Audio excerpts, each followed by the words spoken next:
The Iowa caucus is crucial to determining the next president of the United States, but it barely makes any sense.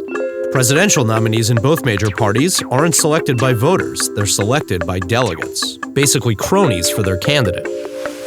But before any of that, delegates are selected in each state, starting with Iowa. That's what the caucus is for, but that's not the complicated part. The complicated part is how it works.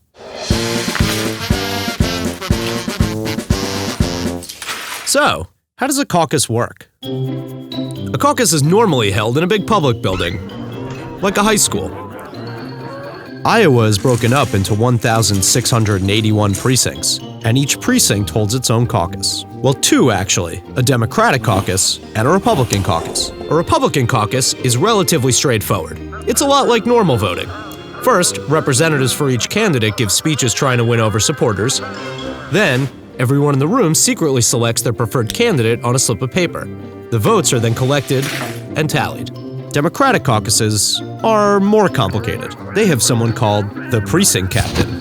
The Precinct Captain gathers everyone in one big room and counts exactly how many people are there. The crowd then divides into preference groups. You're basically lumped with the people you agree with, and unlike a normal election, everyone else can see who you support. Then there's this thing called the Viability Threshold. This is where things get crazy. If your group isn't big enough, usually 15% of people in the room, you have to convince others to leave their group and join you. If you don't reach 15%, you could either join another group or get out. And from there, delegates who could determine the party's nominee are sent on to the next phase of the process.